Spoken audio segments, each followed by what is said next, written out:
yo Titi ngo urarwaye ngo ntabwo ushobora gusaba gukora imibonano mpuzabitsina nyambo ariko avuze urebye. ariko harassment mudukorera shamana yanjye. Ntabwo ari njye ariko ni abantu barimo barabibabaza. Aha Twesomeje. ameze Igare neza kamwiganire mumeze nk'abadaherukana Meze ngaho muvugije neza. mu beto. cameze fresh kabisa.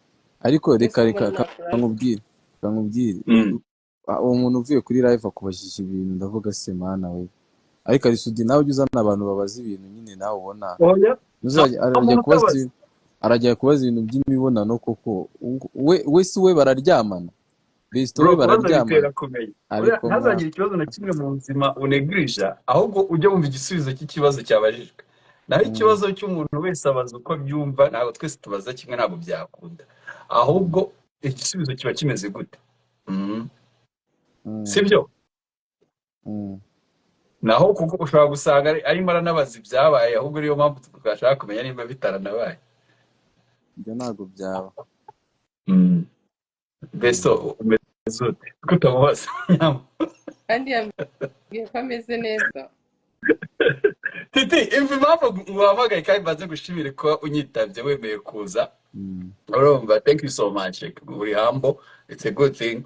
Nuko nshaka dushyira umucyo kuri ibi bintu bya Titi na Nyambo, kuko ni too much. Ntangira ikiganiro na Titi ngo Nyambo na Titi, Nyambo na Titi, natangiye ikiganiro na Nyambo, Nyambo na Titi, Nyambo na so ikiganiro kikarangira umwe ntashoboye kuganira n'ibibazo namuteguriye kubera umwe ahinduka undi, undi agahinduka undi. Noneho ndagira ngo dufate umwanzuro wa nyuma.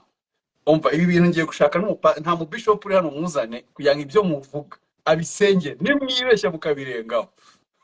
Nagiye vuga bimwe byaba abapasiteri, abo bishop wabwiye Scovia ngo nta bugingo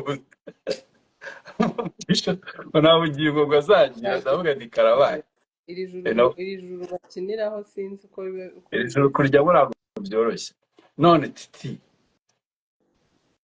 ukundana nande? Umukunzi wawe ni Umukunzi wanjye mu bihe umukunzi impeta impeta, like girlfriend champions. ari mu mutima ari mu mutima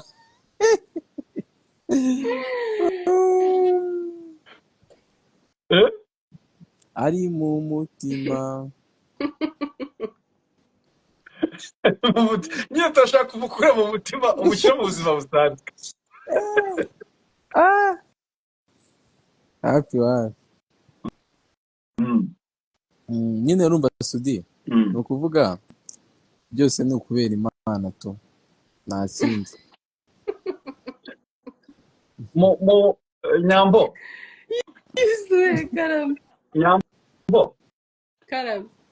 ku itariki ya 13 z'ukwezi kwa 9 hari mu mwaka wa 2003 umunyamakuru yarakubajije niba ukundana n'umuhanzi Titi.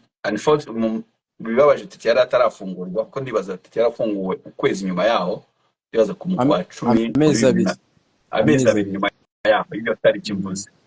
Umunyamakuru yarakubajije niba ukundana n'umuhanzi witwa Marani Manzi. Urabyibuka icyo gihe byaravugaga ko mukundana n'ibiki, uramusubiza ngo wamusubije yuko udakundana na Manzi Marani, ngo ari uko ngo ahubwo ngo ni inshuti yawe, nimba mbyibuka neza. Icyo gihe umunyamakuru w'inyarwanda niba wakubazaga icyo gihe, uranamubwira uti kubera n'amafoto yari yagiye hanze muri kumwe icyo gihe, uramubwira ngo twahuriye muri BK Arena tuje kureba match ya basket, ngo kubera tunaziranye dufata umwanzuro wo kwifotoza. Ariko urangije wongeraho akantu uramubwira ati ngo ariko umukunzi wanjye arahari. Ushatse kuvuga ko mbere yuko Titi asohoka wari ufite umukunzi? N'ubu arahari. Ese ni wowe mbajije? Sorry. Ushatse kuvuga ko umukunzi wawe arahari? Uwo mukunzi uwa mbere ya Titi yuko asohoka ninde? Cyari yarinde nimba akiri uwe? ikibazo njyewe ntabwo umukunzi wanjye akunda ko mushyira muri social media ariko arahari. ndebe umugabo naramuntu mfite aha waje kumfasha byawe kino kiganiro kigende neza urumva arimo arafana ibisubizo byawe nyine none si byo navuze ko njyewe mfite umukunzi icyo gihe na rimwe ariko njye nigeze n'ubundi mbabwira ko ndi single bivuze ngo mfite umukunzi ariko umukunzi ntabwo ari muri social media nta nubwo azikunda nta nubwo nyine akunda ko njye namumentioninga mu kiganiro cyangwa se ahandi hantu bafite aho bahuriye na social media. Titi mwamenyanye ryari? Twamenyanye 2022 na rimwe. Na rimwe iri kurangira gutyo. Muhuriye he? Muri anniversaire yande y'umushuti wacu. Witwa yari inshuti ye nanjye ari inshuti yanjye turahahurira turamenya. Witwa yitwa nduwo mushuti wanyu? Yitwa Teta. Teta. Teta uramuzi Titi? Yego. Oya umuntu wasubiza wavuga. Yego. Nose ko wancikikishije. Ya nuko wari utsubirije ikibazo urayibajije yawe. Ubwo muri mu iperereza uzo bitaga detective Derrick. Ubu ni Derrick uri ko riperereza nta kibazo. Turi mu iperereza rikomeye. Abantu mukurikiye by'iperereza mukurikiranye ntiyagera hano baza kwibeshya. Mu bibazo ndimo ndababaza muze kumbwira tumenye dufata umwanzuro wa nyuma. Ko iki kiganiro ndakirangiza ntabwo nzongera umuntu akumbaza kuri Titi na Nyambo nimba bakundana cyangwa badakundana. Aha niho hanyuma niyo finale. Turi kuri saison finale. So iperereza narindi igeze detective ari. Warumubajije izina ry'uwo muntu wawe twahuriye. Teta yari inshuti yanyu hanyuma muramenyana mugumya kuganira mu binshuti nyuma byarakomeje. Yego gusa ngewe ubu ntago nyiciringa nawe cyane ngewe Titi ngewe namwitaga ngo Teta double T Teta. Wenda ndimo ndavuga mu hagati yanyu nyuma yuko muhuye mwamenyanye muhanira nimero byakomeje gute? Umubano wanyu wowe na Jessica.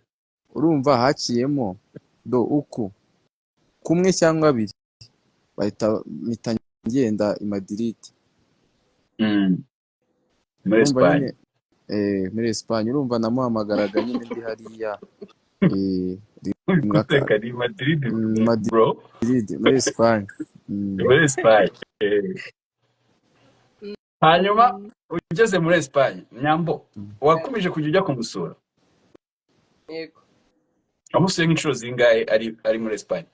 Ntabwo nazibara kuko ni nyinshi nkurikije igihe amaze ni kinini. So niho umva urukundo rwatangiye kumva umukunze kubera kumugira impuhwe? Mukunze njyewe najye nk'uko nawe inshuti yawe yajya muri Espagne ukajya ujya kwisura bisanzwe. Erega wabyemeje ko ari muri Espagne. None se siko mubivuze. Nari korata ni Madrid, urazi Madrid si muri Espagne ikomereza. Arimo arashaka kuturangaza. Uri kumva so nkajya kumusura bisanzwe nk'uko inshuti yawe yabi iri ahantu runaka kujya kwisura. So urumva ko usura umuntu hari ahantu ni nako agenda nyine abona ko uri inshuti nziza. So nyuma y'uko yuko avuyeyo rero urumva nk'inshuti yanjye nagombaga kumuba hafi. Ubwo rero abona nyine ko nkwiriye kuba inshuti ye magara nanjye mbona ko abikwiriye tuba inshuti magara gutyo. Titi urimo urakorera amafaranga? Nagarutse ndi kuvugana n'umukanishi. Ikintu cyonyine nakwihanganira n'igihe urimo urakorera amafaranga ariko atari aya mafaranga ibindi byose byaba bitegereje. Cyari emergency y'umuntu. Biri emergency nyine urumva yapfiriye mu muhanda kandi bari kuyinzanira. I'm sorry. Gusa twakubwira felicitation kuri icyo kinyabiziga. Niya Nyambo ntabwo ari yanjye. amakuru meza Titi ntukayikuraho. oya ariko ni iya nyambo nyine urumva, kandi urumva akenshi nyine urumva iyo atayifite mba nyifite, akanjye karimo karaza, kari mu bwato. Unuvuga murayisharinga ubu ngubu. Mm. Ese wowe ufite umukunzi? ari mu mutima. Reka mbabaze, reka tuganire nk'abantu bakuru. Waba ufite umukunzi Titi na nyamba afite umukunzi, uburyo mwirirwana, uburyo musurana, uburyo mufashanya, uburyo mwifotozanya amafoto ari private yanyu muri babiri mukayapostinga, ibintu biri uburyo mugira private gute? ntabwo babipostinga, biriya biri public, nta biriya Oya, birasanzwe. cyo nshobora kuvuga ni uburyo amafoto emotions n'amarangamutima bagaragara mu mafoto ko amafoto aravuga. Foto ya ufite amarangamutima se buriya bestie? njyewe mba ndi gufata amafoto bisanzwe, kandi of course nanjye best nibyo wanjye nzi. ndamukunda, nawe ayo marangamutima marangamutima ntabwo yabura, kereka ahubwo wowe nimba hari amarangamutima yandi ubonamo arenze iby'ubu best. Yeah. So icyo gihe ntabwo abakunzi banyu babigiraho ikibazo na gito. kuko ntabwo bumva bakigira, ntabwo twazongera kwifotozanya. kandi njyewe nta mukunzi wambana kuri best wanjye, ubwo ngubwo umukunzi we yaba akunda ko nishima kuri best wawe, ubwo usebwe yaba ashaka ko nishima. Jessica ni ryari uheruka kubwira tikumukunda? Mukanya ndagukunda besto aka kanya isegonda rimwe. ariko mara we Titi ni ryari uheruka kumusubiza ko nawe umukunda? I love you too aka kanya. Yaza muri babi urugo rwanjye rero, reka babwire ikintu nabifuriza, ikintu cyonyine nabifuriza kandi Imana icyumve. Ubu ikintu nimubibeshya mukakirengaho, buri gihe wabaye bishop nababwiye ko wagombaga kuza, ubu ni ngewe bishop ari. Ikintu ngiye kubasabira ni kimwe, Imana izabafashe mubyareho murakobwa, kandi Imana izamuha ubushobozi bwo kuzitabira ubukwe bwanyu, buzabe mani, kugira ngo ibi biganiro nzabikina muri kado, nzabishyira muri gift. twatindije abana kujya ku ishuri. Yego rata, sumva rata, twatindije abana kujya ku ishuri. Niko nyamona abantu bakunda kuvuga ngo muri gutinza abana kujya ku ishuri. Nyambo urimo uratinza papa na mama kurya ikirori. ntago ndi kubatinza, ubwigihe cyabyo ntago kirajya. Nese sheri wanjye ko nta gahunda aragira yo kunshaka, nayigira bazagenda. Iryo ni ijambo rikomeye Titi, ni ijambo rikomeye umuntu aba avuze. Ubundi Nyambo waretse ngundi nkamuryaga papa, ubundi ubibona ute? Ubona ntari igisore mani cya fresh? ubona ubundi aya marido yabona ute? urumva nyabona nk'umutuku n'umweru. aya marido n'aha hantu urabona, aha hantu abana batazajya bakinira hari hakurya, urumva. Njye nawe twicaye hano, njye nawe turi kureba Avatar cyangwa se Titanic, twicaye muri ino ntebe, urumva, ibintu tukabijyamo neza. Ubundi waretse tugaha abantu ibyishimo, urumva. N'ubundi ko nkunda kari uko gusa utankunda ngo nk'umugabo, ubu guhindura titire mu mutwe byarakunaniye koko bestie? Ase urankunda ku buryo uba wumva nakubera umugore? None se hari ikintu utwaye ugira ngo suri umukozi sha? Ahubwo uzi kubona umukobwa usa nkaho ugikunda gukora sha, adakoresha bya bice by'umubiri. Ari uyu mukobwa nta hantu wapfa kumubona, kuva ku wa mbere bari mu kazi kugeza ku wundi wa mbere, urumva. Kandi ibiganiro kuko ni byiza cyane, ntabwo ugiye kwimbaza mu biganiro byiza na Nyambo. Kandi urabona abakobwa basa nka Nyambo benshi nyine, okay, ntago ari bose, ariko nyine ukurikije wenda stories ziba ziri imihanda sudi, urumva abenshi nyine kabisa. Nyambo stories ziba ziri imihanda Nyambo, ariko imbwa ngo sinshiremo sudi, ndi kukubona wambaye umupira w'umuhondo ufite na mikoro y'umukara, gute nagushiramo? Urumva ndi kuri sudi oneya. Ahubwo wowe niwumva sudi uceceka, ari udashaka kunsubiza, ariko urimo uravuga ibintu What? biri inspiring, biri very powerful, urimo uravuga nyine amagambo akomeye meza nyine aryoheye amatwi y'uyumva, nyine urimo ndaga kuyivangamo no kuyenga. Yep. Yakomeze please. nyine nimvuga Sudi we nuyica ujye uvuga ati yego nyine nibyo nshaka Okay, aho thank kugira ngo uce you. mu Okay, ijambo okay, urumva rero okay, ndabyemera. uyu Yego.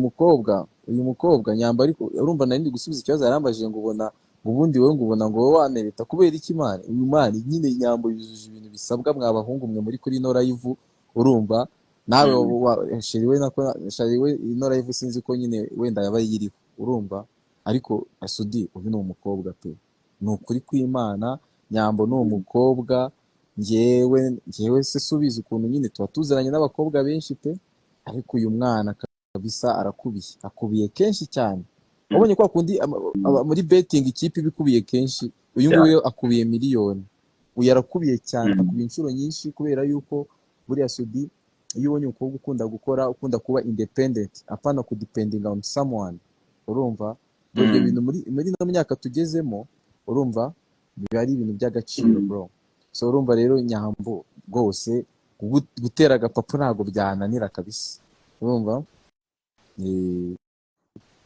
kabisa gutera agapapu ntabwo ari ibintu natekerezaho ariko kubera ko nyine mba nzi ko ukundi iniga yawe urumva nyine mba ngomba guheza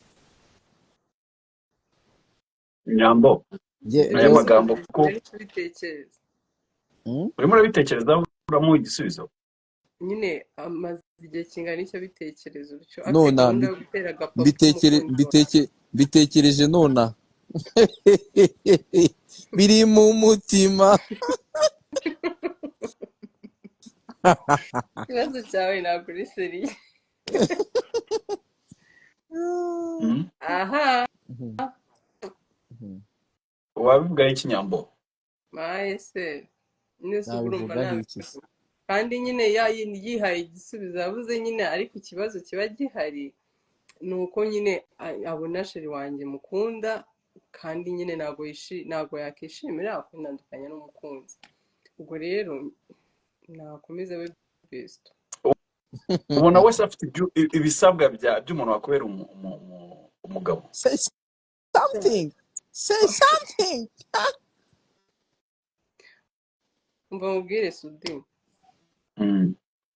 nyine Titi ni umwana ni umuntu mwiza actually umutima mwiza afite umuntu akunda gukora nyine azi ikintu cyitwa gutigita akazi nyine no gukora akazi kabisa n'umukozi papa gigi iyo akwituniye agusha ntabwo wamucika ari ibintu by'akazi agutera injuga mpaka birangira ukamuhaye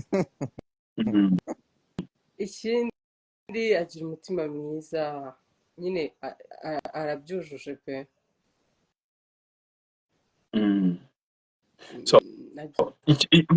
ikintu kimwe cyonyine kibura ni imbarutso nyine urumva ikibazo njye nawe relationship hagati yanjye nawe ni ukuba turi inshuti magara kuko urumva njye mfite umukunzi nawe nubwo atari kubibabwira ariko aramufite oya njye twashwanyije aho kuba mwashwana ubu ejo ntabwo wabona Benda yiyunze na Shakira kandi bavuze ngo bashwanye gushwana se n'ibiki Jessica wishaka kudefanda uruhande utariho defanda uruhande rwawe defanda uruhande rwawe defanda uruhande rwa Titi yakubwiye ko we byarangiye ejo ubu nta mukozi agifite urukundo rwa Titi rumeze nk'Uburusiya na Rusi uyu munsi baba bari mu ntambara ejo ukabona bagize agahenge bari mu rukundo ejo ukabona ubundi mwakundanye cyangwa niba byaraniranye umugani wanyu mukabiri umutima wanjye urananiwe bashaka kudefanda kandi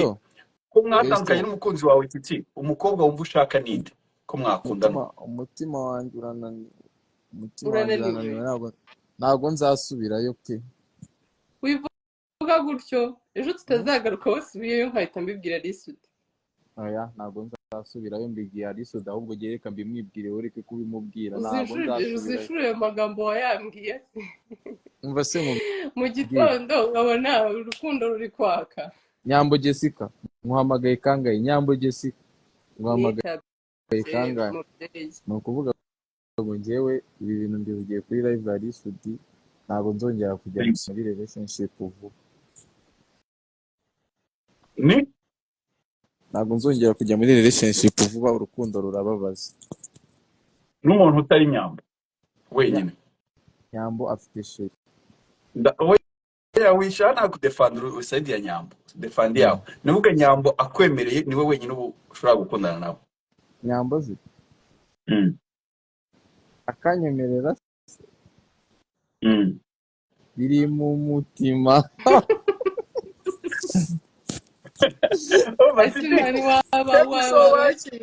Reka dufate umwanzuro, navuze ko tutazabigarukaho, abantu bamenye tuzabigarukaho byafashe indi level.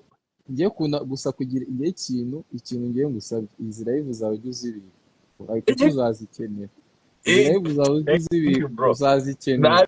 Nta kintu mvuze uzazikoresha muri gift, nta kindi kintu ushobora kubamo gift kitari nta kintu mvuze. Ngiye ikote rirambera biri mu mutima. Wowe izi live uzibike, umva uzazigarura ndabizi kandi azazikenera hehe se azazimaze iki mu bukwe bwawe. Nta n'ibitekerezo bya nyambo nshaka, ndashaka ibitekerezo bya Titi. Ibitekerezo bya nyambo bihurira mu bukwe bwawe cyangwa ubwanjye. Mu bukwe bwa nyambo cyangwa ubwanjye, izi live uzazikenera. Ahubwo mbati bro, ko nshaka kuza mu Rwanda umwaka utaha, amezi meza yo kuzamo ni ntayahe? Mu kwa karindwi umwaka utaha. Wampropose amatariki? wowe uzaze mu kwa karindwi. Nzafata ukwa karindwi kose cyangwa ngenda gushaka uzampropose ukwa karindwi kose gufate. mu kwa karindwi uzabikina. Nyambo nabwo ibitekerezo byawe nshaka, ibitekerezo byawe biransubiza inyuma. Sha nacecetse ndumva namutangiye kujya mu bintu nazireka nicecekera. N'ubundi ibi ntabwo bizi n'iby'abantu bakuze, kuko si wowe ufata decision zifatirwa kuri ino side, kuri famiye y'umugabo. Tugire mutangiye kuzanamo iby'abagabo, tuzajya gusura abarwayi kuko nayisugi ndumva atangiye kubizanamo ibindi bintu ngo by'abagabo ngo by'ubukwe. Nose wagira ngo ari ibintu by'abana kandi turi abagabo njye nawe. Abafana banjye ndabakunda cyane, ndabasuje. Rusudire reka nsuze abafana banjye, umva umuntu wese wansuje ndabakunda. Umuntu bakunda yitwa Richard Mutagwera, turabana hano n'umuturanyi wanjye, ubwo nawe yabyumvishije mu kwa karindwi niyo gahunda tuzajya i Kigali. Yego abategura amafaranga. Yaje message hano yavuze ngo yemeye amakazi 8. Nimba ufite umuntu byandika hano. Yego kubera ko urumva abarwayi bakenera fantara. cyane nimba na cyiciro kinyobwa hari ahantu self service. Ariko mana, thank you so much. Reka mu kwa karindwi byitegure biri seriye, ntago ari joke, kandi ngiye kubishyiramo imbaraga no kubasengera bizagende neza. Ndakubashye niyo mpamvu mbishyize mu bwinshi. kubasengera wowe Titi, none ntabwo usigaye amasengesho. ariko Isudi ubwo bwenge uzi ko nanjye nize, ntago nanjye nize muri serayerega, nize neza rero ubwo bwenge uri kuzana rero sinzi ndakuba. Reka nyine niba warize neza urabyumva ko icyubahiro ari ikintu gikomeye. Embassy kabisa, ijoro ryiza kabisa. Thank you so much. Ariko wagenda ubajije akabazo k'amatsiko ka nyuma ukabajije Nyambo. Hano abantu bagomba kumubaza ibibazo bitandukanye. Ikibazo bifuza kubaza Nyambo. Ye ikintu namubaza, urumva ese ko ufite filime imwe kandi njya mbona abandi bakinnyi bagenzi bawe bafite amafilime menshi, wowe uteganya kuduha filime izindi ryari zitari ibanga ngo tujye tuzirebera icyarimwe, kuko ari ibanga tuyireba pe ariko ugatinda kuyishyiraho dukeneye kureba nk'akandi gafilime kawe, waduteganyiriza iki nk'abafana? Mbafitiye filime nshyashya ariko uri mwiza pe.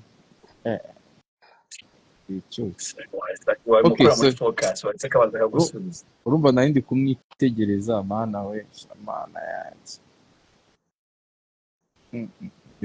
Iyo mikino hari aba diaspora warumvise rya baruwa bakwandikiye iyi mikino uba uzana y'ububest uzajya kubona mu nyambo nyambo. turatangiye kandi nta mikino kuba ndi she's my best friend, nta mikino turimo. Rata mbwira rata besto my boo my shushu be mbwira ese wanyweye iki? namwe tangawizi teveri wanyweye namwe teveri teveri Ah, mbwira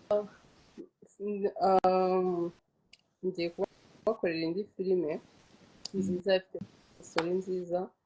Um, tuzatangira kuyishutinga vuba, turi guteganya ko hatagize igihinduka yazatangira gusohoka mu mpera z'uku kwa cumi, nako mwe nimubishaka izasohoka vuba. Nayifunguriye YouTube channel yitwa Love Win. Impamvu nahise Love Win, nyine nasanze urukundo ruratsinda. Ikindi njya nkunda kubabwira ngo urukundo rumunyereka rwa buri munsi rutuma nyine numva ndi umutsinzi, cyangwa se rutuma mbona ko ndi gutsinda. So niyo mpamvu nahise gutya. Mugende mukore subscribe, numva ntabwo nashyira filime nziza nk'iyo ngiye kubaha kuri YouTube channel itaraba monetize. Yitwa Love Win iyo channel, mugende mukore subscribe bwira inshuti zanyu kugira ngo ibe monetize, ubundi duhite tubashyiraho iyo filime. Mbonereho no gusaba best wanjye musabire hano, kandi ntumakarire imbere ya Risudi. ndabyemeye nubwo ntazi ibyo ari byo, ndabyemeye. ngaho bimbwira Icyifuzo ni icyo, nshaka ko uzayikinamo iyo filime. Ibisubizo yabyemeye, Wabyemeye? gukina Love Win. Love Win kabisa ndabyemeye. We nyita Cedric, wowe recording amalive, we nyita Cedric uretse Sudi. Urabyemeye nzakinamo kandi Sudi ndakwemera. Abantu bakomeza bagende barebe Pretty ya The Ben, it's a nice song. kandi felicitation wagizemo choreography nziza bro. Thank you so much cyane na team yose n'abari ababyinnyi bose bararenze kabisa. Ba Baby Art mitemba credit, ba Baby Art ba Shigi, ba Zena, ba Divine Uwa, ba Lehana, ba Jojo Breezy, ba Sano Brown, ba Kofi, it's men dancers. kandi nabo nanjye nabashimiye, nabagarutseho kubera ko baranyorohereza, kubera ko turicara nimba twicaye tugakreatinga ikintu, urumva bari ibintu birenze. Abasidike ni abana bafite impano bari kuzamuka, ba Moise. Mu myaka iri imbere u Rwanda ruraba rufite ababyinnyi batabaho, ba Esidori, ba Aristote, ba Mugisha, ni benshi kabisa. Big shout out to them kabisa, na badanice nyine bararenze tu. So na big shout out to Tiger B The Ben, nawe gukorana n'umuhanzi mukuru ni ibintu byadanje. Ubundi nyuma ya Meddy nari nsigaje Tiger, niwe tutari twagakoranye. Urumva it's a no honor hariya bavuga hona cyangwa hona, it's a nona.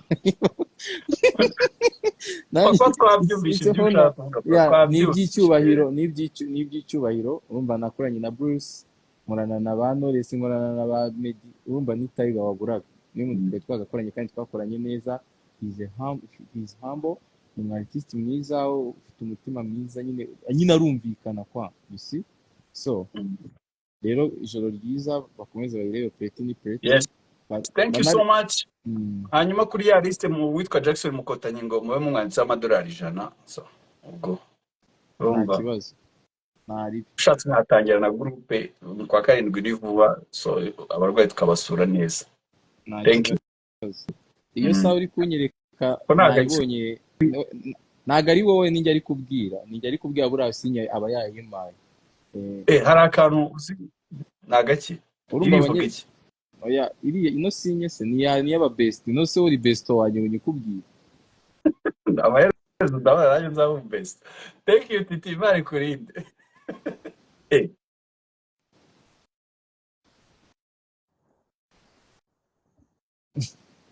Ibintu mukoze bitari seri ariko za